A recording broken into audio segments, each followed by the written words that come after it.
le fantôme qui vit dans votre téléphone et vous connaît mieux que vous-même. Salut les explorateurs de l'invisible, bienvenue à nouveau. Aujourd'hui, on va faire quelque chose de spécial. On va descendre ensemble à travers 5 niveaux de connaissances, chacun plus profond et plus révélateur que le précédent. Et le thème de notre voyage, c'est ce sentiment que nous avons tous eu, l'étrange sensation qu'il y a quelque chose déant notre téléphone, une sorte de fantôme, une intelligence invisible qui semble nous connaître, nous observer et parfois même deviner nos pensées. Mais on n'est pas là juste pour raconter des anecdotes amusantes, on est là pour comprendre. Parce que saisir le fonctionnement de ce fantôme numérique, ce n'est pas seulement comprendre la technologie, c'est aussi mieux se comprendre soi-même dans le monde moderne. Je vous promets une chose, à la fin de ce voyage, de cette plongée à travers les 5 niveaux, vous ne regarderez plus jamais l'écran de votre téléphone de la même manière. Commençons par le premier niveau, la surface de ce qui est connu. Ici, on trouve le phénomène le plus célèbre de tous, les publicités qui semblent lire dans vos pensées. Vous venez de parler d'acheter des baskets et soudain, boum, des publicités pour des baskets partout. L'explication la plus simple, celle que nous partageons tous, c'est que ce n'est pas de la magie et qu'on ne nous écoute pas forcément via le microphone, ou du moins pas tout le temps.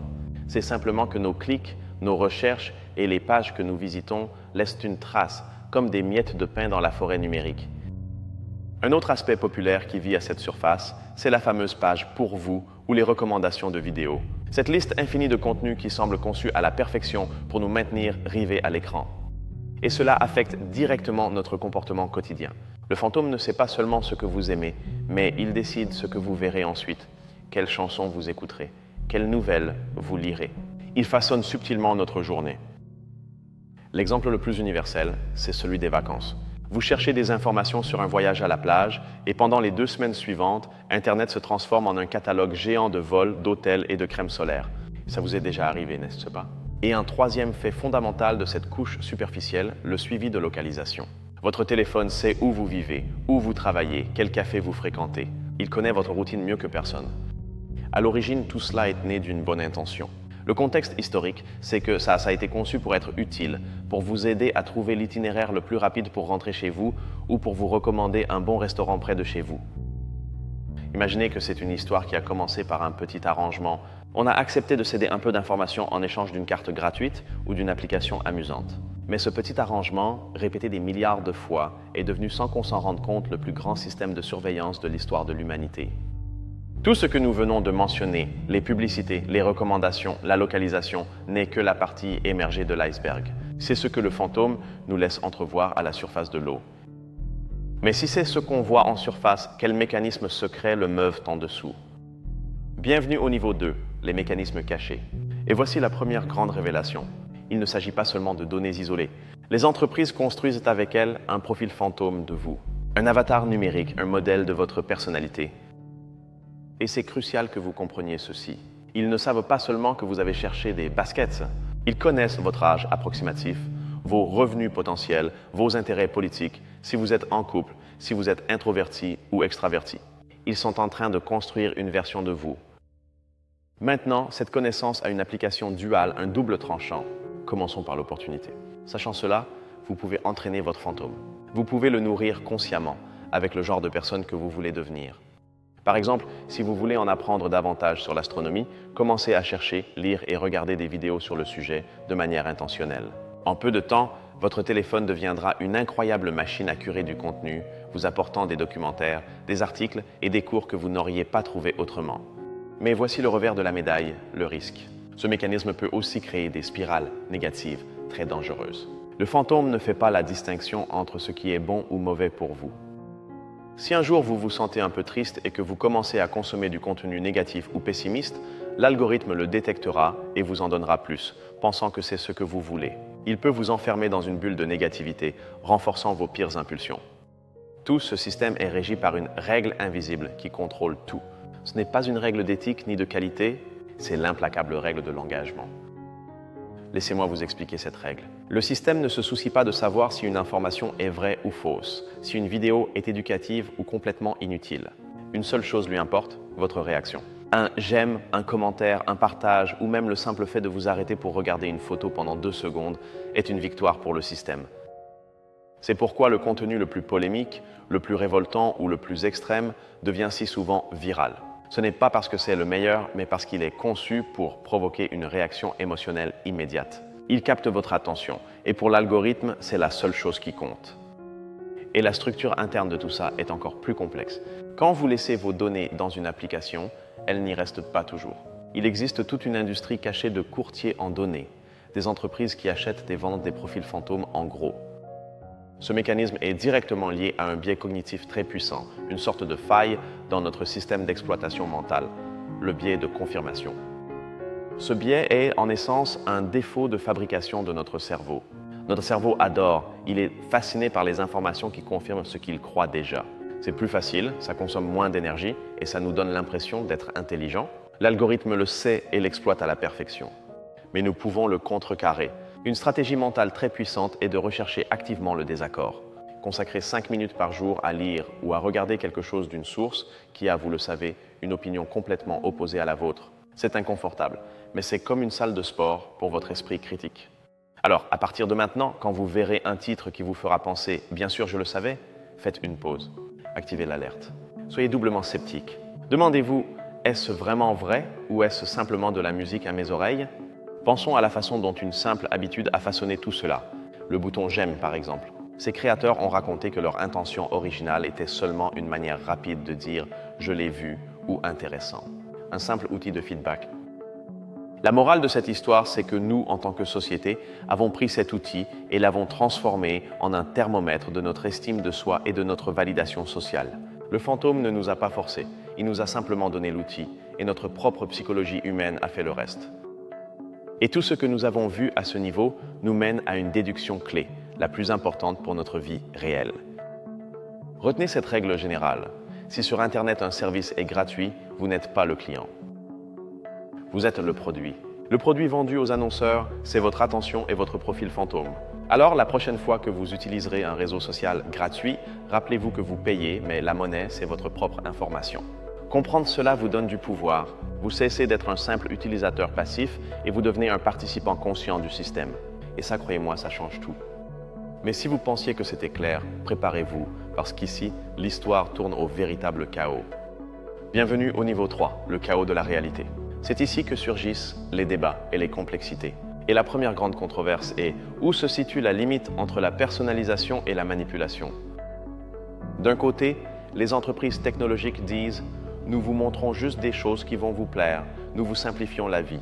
De l'autre côté, les critiques répondent « Vous ne reflétez pas nos désirs, vous les créez. Vous modelez notre opinion sans que nous nous en rendions compte ». Ce qui est en jeu dans ce débat est fondamental. D'un côté, le confort et une expérience sur mesure.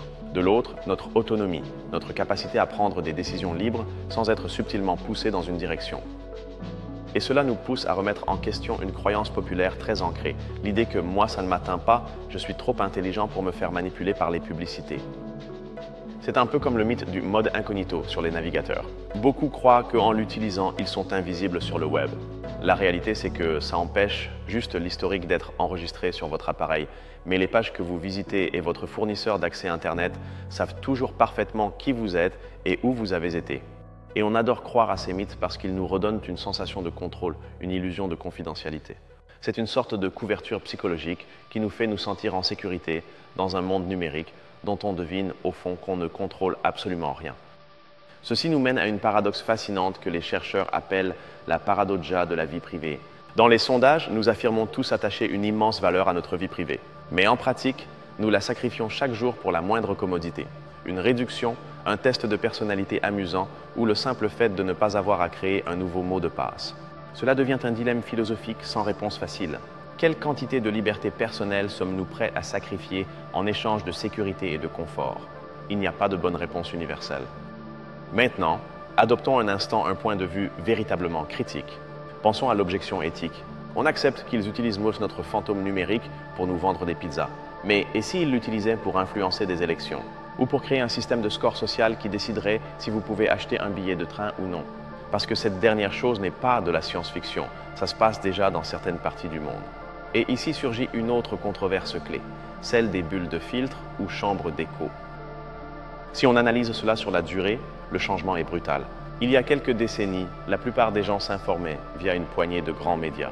Aujourd'hui, la réalité de chaque personne est micro-filtrée par un algorithme. Votre fil d'actualité est unique pour vous et complètement différent de celui de votre voisin. Cela est lié à quelque chose de très profond de la condition humaine, notre besoin tribal d'appartenir à un groupe, de se sentir partie de quelque chose. Et voici le problème fondamental que cela nous pose en tant qu'espèce. Le fantôme dans le téléphone exploite ce besoin, nous séparant en tribus numériques qui ont de moins en moins de langage en commun et de plus en plus de méfiance envers l'autre. Il accélère la polarisation sociale à une échelle jamais vue. Comme vous le voyez, la réalité n'est pas simple. Il n'y a pas de bon ni de mauvais. C'est un système chaotique, complexe, rempli de contradictions et avec des conséquences qui touchent au cœur de notre société. Vous avez survécu au chaos. Il est maintenant temps de voir les détails qui séparent les simples curieux des véritables connaisseurs. Nous entrons dans le niveau 4, connaissance experte. Et le premier concept de niche que vous devez connaître est celui du double numérique. Certains chercheurs l'appellent ainsi. Pensez-y comme une poupée vaudou faite de données, une version de vous qui existe uniquement sur les serveurs et ce qu'ils lui font vous affecte dans le monde réel. Le détail technique qui rend cela possible s'appelle la microsegmentation psychographique. Je vous l'explique avec une analogie.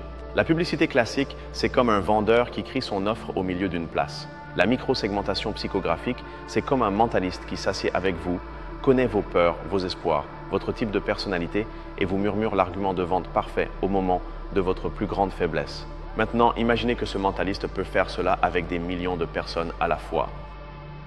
Et ici, il faut parler d'une figure clé, souvent oubliée dans le discours populaire, un chercheur nommé Michal Kosinski. Son histoire est celle d'un héros secret et tragique. Il a démontré dans une célèbre étude de l'université de Cambridge qu'avec à peine quelques centaines de j'aime sur Facebook, on pouvait prédire votre personnalité avec plus de précision que vos propres amis ou votre famille.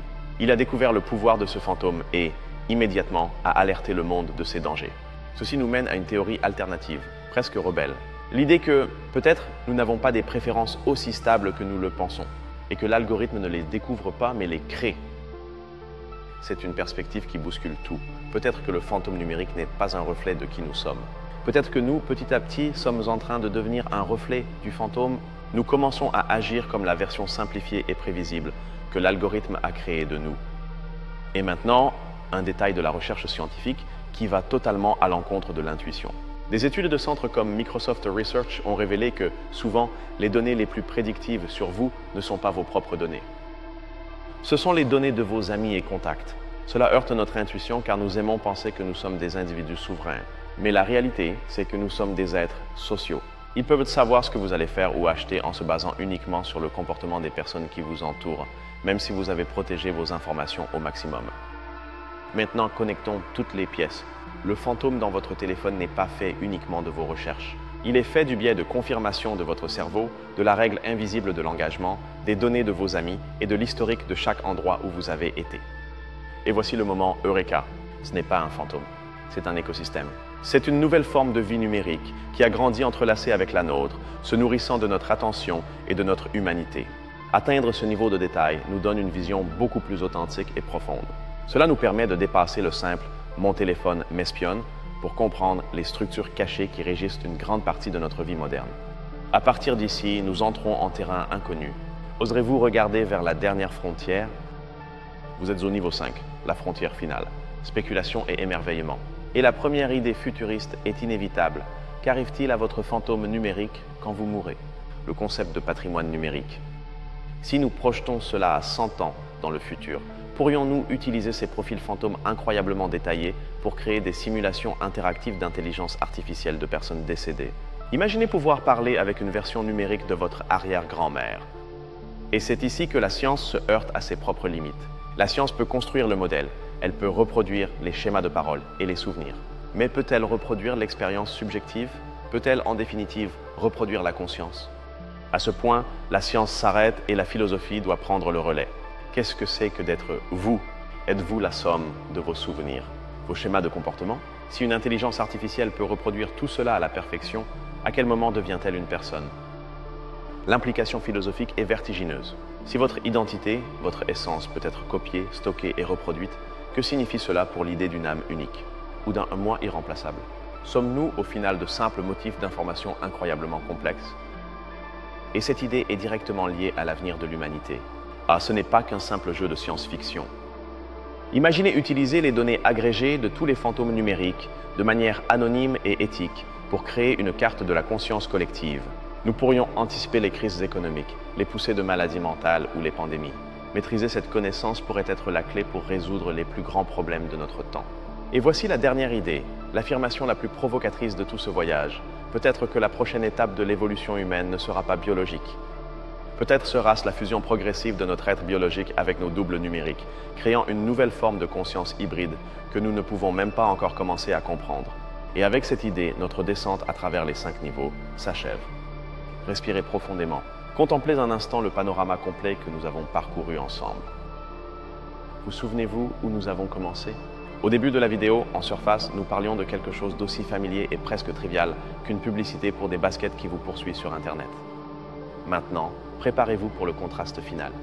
Mettez cette simple idée d'une publicité sur une balance et de l'autre côté, mettez l'idée d'une possible conscience humaine hybride, numérique et biologique qui pourrait redéfinir le sens même de l'existence. Nous avons voyagé d'un désagrément quotidien jusqu'à la frontière même de ce que signifie être humain. Voilà l'incroyable transformation qui se produit quand on ose demander pourquoi encore et encore. Quelle idée de tout ce voyage, de cette descente à travers les 5 niveaux, vous a le plus marqué ou vous a fait voir votre téléphone d'une façon complètement nouvelle? Je tiens à vous remercier de tout cœur d'avoir investi votre temps et votre précieuse curiosité pour m'accompagner dans cette exploration. J'aimerais beaucoup, vraiment, lire vos propres réflexions et découvertes dans la section des commentaires. Si vous avez apprécié ce voyage au cœur du sujet, abonnez-vous pour ne pas manquer les suivants et partagez cette vidéo avec cette personne qui, vous le savez, se pose aussi ce genre de questions. Restez curieux, continuez à vous poser des questions et ne cessez jamais d'explorer. La prochaine fois que l'écran de votre téléphone s'illuminera, qui est vraiment en train de regarder de l'autre côté ?